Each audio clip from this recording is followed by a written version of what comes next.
Hello, my name is Dr. Keith Whitten, and I am in the middle of a Kickstarter campaign trying to raise money for the event manager of this monad calendar clock.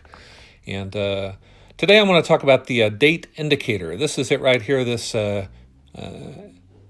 arrowhead ended structure, which points at the date on the civil calendar band here on the north and south edges of the celestial ring. And this is the Zodiac Band here in the middle. This line here that the sun seems to be following is the ecliptic, and the midpoint here is the celestial equator. Now, these are part of the modifications to the celestial sphere to make it a time and date-telling celestial sphere. The other modifications are the hour hand, which is located on this spinning Earth, should be whirring like a propeller here at this speed, and the number dial.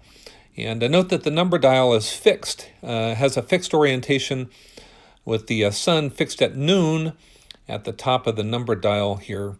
And that gives the appearance of the sun moving back and forth on this date indicator over the course of a seasonal year, just like that. And as you can see, it follows the ecliptic over the course of that year. If you look inside, it's doing the same thing.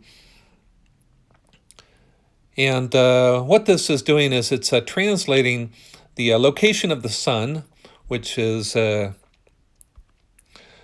instance, right here, this where it crosses, that's the descending equinoctial node, and that occurs at a specific date on the calendar band, which is kept aligned with the Zodiac Band by the addition of leap days on February 29 every fourth year, because on the average there are 365.24219 day blocks displayed on this calendar band, wrapped around from one end to the next. Here's one end on this side, and the other end is on this side of the gap. And it's all kind of complicated, but it allows us to show these calendar events, these civil calendar events in relation to planetary astronomical calendar events. And that all is displayed, especially in event mode here with these personal events from yesterday and the day before. And here's the Zodiac Band on the two-dimensional calendar band. And this is what the sun looks like moving back and forth on the date indicator in the two-dimensional calendar clock face. So back to a three-dimensional calendar clock. And once again, this is the date indicator.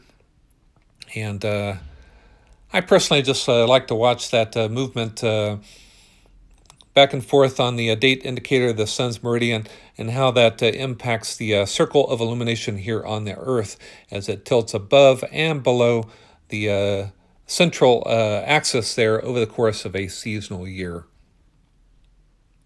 All right, this is Dr. Whitten. Once again, I'm having a Kickstarter campaign.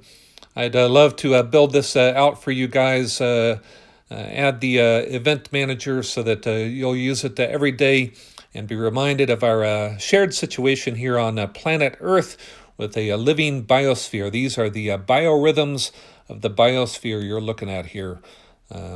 Thank you very much.